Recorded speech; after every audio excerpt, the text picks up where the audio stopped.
বলেই দেবে।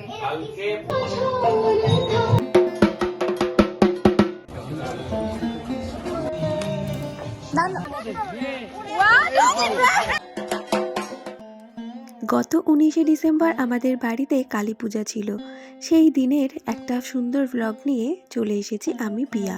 বাড়ির সামনের গেটটি কিন্তু খুব সুন্দরভাবে সেজে উঠেছিল। এবারে একটা থালার মধ্যে পান, বাতাসা, ধান দুব্য, সিঁদুর, একটা বাটি ভরে সিদ্ধ চাল, সবজি, 101 টাকা দক্ষিণা নিয়ে চলে গিয়েছিলাম যেখানে রান্না বান্না শুরু হবে। সব গ্যাস ওভেনগুলোতে পুজো করে নিলাম, কারণ রান্না শুরু হওয়ার আগে নাকি নিয়ম আছে এই রকমভাবে ভগবানকে স্মরণ করে ভুজি দিয়ে রান্না শুরু করতে হয়, তাহলে সব কিছু খুব সুন্দরভাবে সম্পন্ন হয়। পুজোর জন্য যে সমস্ত বড় বড় বাসনকোসন লাগবে সব কিছু আমার মেজে ঘষে ধোয়া হয়ে গিয়েছিল। এখন আজকে শুধু ঘরের ঠাকুরের যে বাসনকোসনগুলো ছিল সেগুলো মেজে ধুয়ে নিলাম। আজ ভোরবেলাতে আমার শাশুড়ি মা এই পুরো ছাদটাকে গোবর জল দিয়ে ভালো করে ধুয়ে দিয়ে গেছেন। আর এই জায়গাটা শুকিয়ে যাওয়ার পর আমি ঠাকুরঘর থেকে সমস্ত জিনিসপত্র নিয়ে এইখানে এক জায়গায় জড়ো করে রেখেছি। আসলে এত জিনিসপত্র ঠাকুরঘরে রাখার আর জায়গাই হচ্ছিল না, তাই ওইখানটায় যখন পরিষ্কার হয়ে গেছে তখন ওইখানেই সব কিছু গুছিয়ে রেখেছি।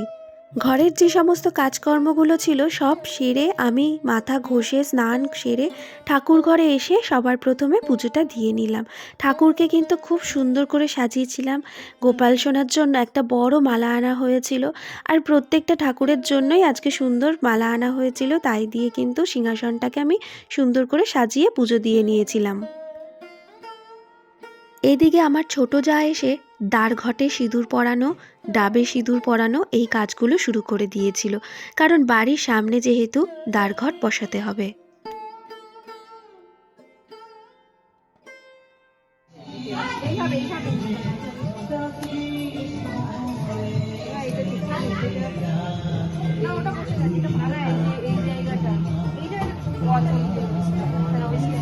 কোন জায়গাটা বসাবে? হ্যাঁ হ্যাঁ হ্যাঁ হ্যাঁ, ওখানটাই না, পড়ে যাওয়া না না ওখানে পড়ে যাবে।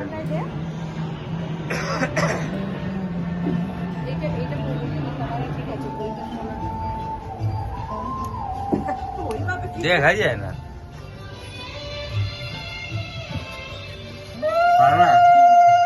এখানটা আছো। বাড়ির সামনের গেটে দ্বারঘট বসানো হয়ে গেছে, তবে কলা গাছগুলো যাতে পড়ে না যায় সেটারই ঠিকমতো ব্যবস্থা করে দেওয়া হচ্ছিল।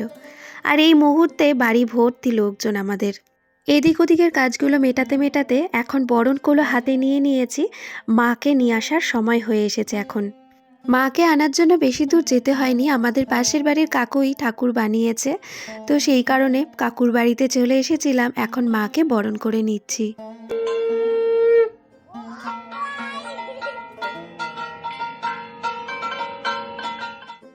নিজের হাতে সব কিছু আয়োজন করা, গোছানো, মাকে বরণ করে ঘরে আনা সবটাই আমার কাছে প্রথমবার, তাই ভীষণ ভয়ে ভয়ে ছিলাম যে কোনো ভুল ত্রুটি না হয়ে যায়। বড়দেরকে জিজ্ঞাসা করে করে সব কিছু করেছিলাম।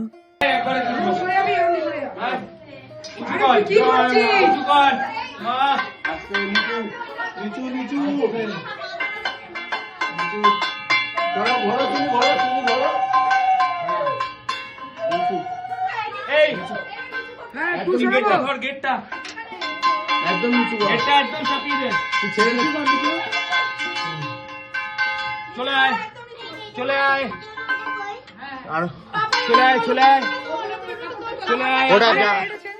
আগের একটা ভিডিওতে শেয়ার করেছিলাম মায়ের জন্য লাল বেনারসি কিনেছি, আর সেই বেনারসি পরে মাকে কেমন লাগছে একবার তোমরাই বলো। মা তো মাই হয়, মায়ের রূপের তো তুলনাই নেই কোনো। মা সবাইকে ভালো রাখুক। যত সময় এগোচ্ছিল তত ভয় লাগছিল যে সব কিছু যেন সময়ের মধ্যে ঠিকঠাকভাবে হয়ে যায়। এদিকে আমার বড় জা এবং ছোট জা দুইজনও মিলে এখানে খইয়ের উপরা, নাড়ু, সুজি, লুচি এইসব বানাচ্ছিল। এমনিতে ডেকোরেটার্সের লোকেরা তো সব ডেকোরেশন করেই রেখে গিয়েছিল, তবে এক্সট্রা করে আমরা কিছু ফুলের মালা নিয়ে এসেছি। তো মায়ের এই জায়গাটা আর একটু সুন্দর করে সাজানোর জন্যই ফুলের মালা দিয়ে দিচ্ছিল আমার জায়ের ছেলে। এটা আমার মেজো জায়ের ছেলে হয়। আর মায়ের ওই জায়গাটাতে একটা সুন্দর ঝাড়বাতিও দেওয়া হয়েছে। আর এই যে এখন সিঁড়িগুলোতেও একটু সাজিয়ে দেওয়া হচ্ছে ফুলের মালা দিয়ে। তো আমার জায়ের ছেলেই কিন্তু সব সাজিয়ে দিয়েছে। আর এখানে এখন মায়ের সামনে আলপনা দেওয়াটা আমিই দিচ্ছি। বাড়ির এক একজনে এক একটা কাজে ব্যস্ত ছিল, আর বিশ্বাস করো সত্যি এই কাজগুলো করতে এত বেশি ভালো লাগছিল। সবাই মিলে হৈ হৈ করতে করতে যেমন কাজগুলোকে এগিয়ে নিয়ে যাচ্ছিলাম, ভীষণ ভালো লাগছিল, একটা অন্যরকমই ফিলিংস।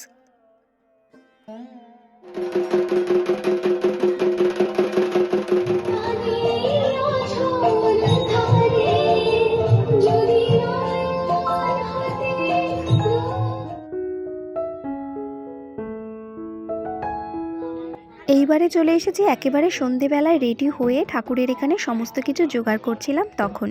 তো মাঝখানে অনেকটা টাইম কেটে গেছে আর আমি ভিডিও করার সত্যি সুযোগ পাইনি। নিজে রেডি হয়েছি কিভাবে সেটারও পর্যন্ত কোনো ভিডিও করিনি, কারণ বাড়িতে এদিকে আত্মীয় স্বজনরা আসছিল, পুজোর এদিকে জোগাড় করা, সব কিছুর মাঝে খুব ব্যস্ত হয়ে পড়েছিলাম।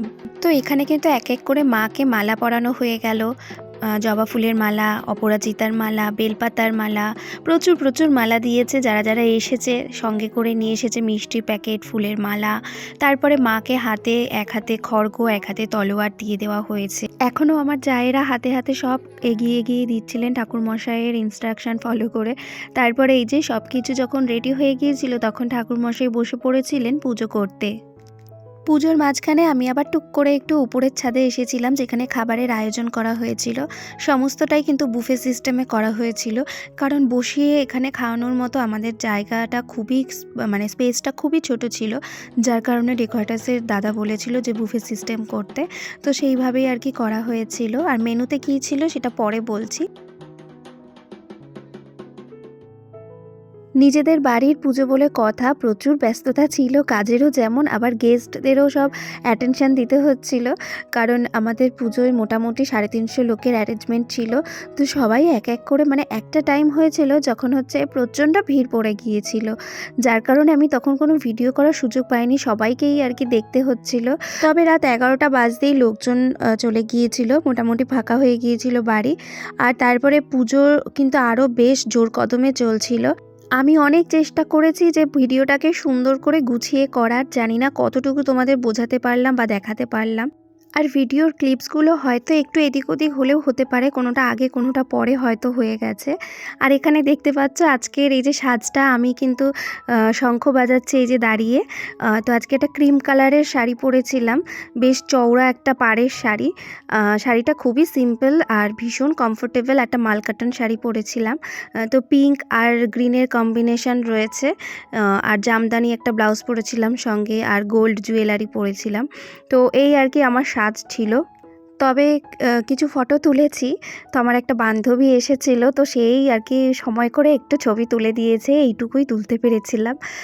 তো এই ছিল আমাদের আজকে 3 জনের সাজ। বাবুও ধুতি পাঞ্জাবি পরেছিল।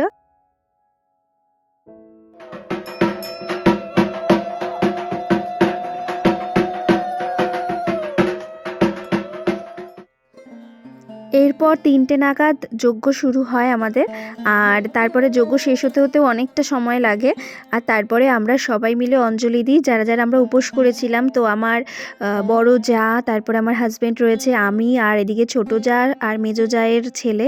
তো সবাই মিলে অঞ্জলি দিলাম। আর বাবুও কিন্তু আমাদের সঙ্গে সারা রাত ধরে জেগেছিল।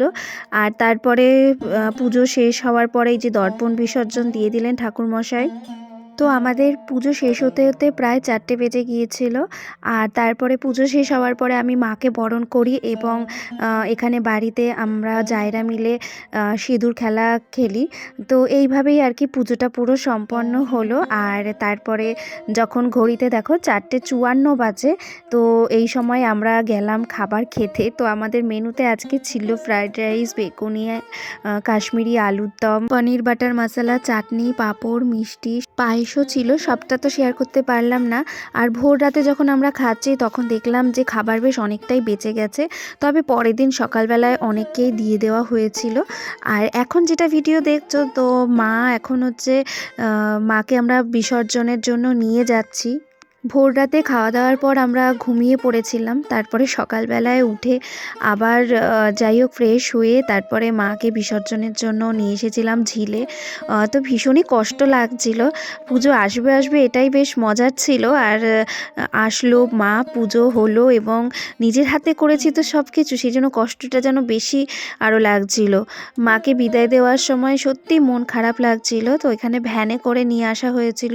আর এই যে মাকে এখানে এখন 7 বার ঘোরানো হবে, তারপরে ভাসান দিয়ে দেওয়া হবে।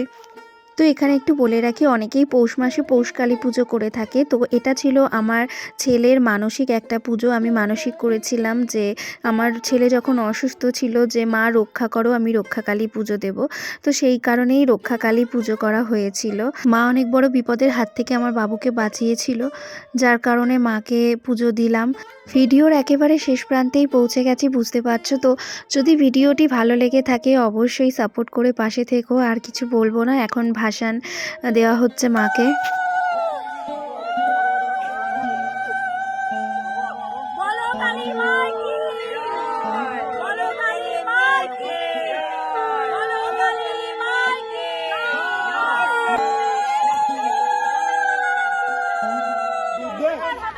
মাথাটা নাটক করছে। একবারে ঢুকে পালা।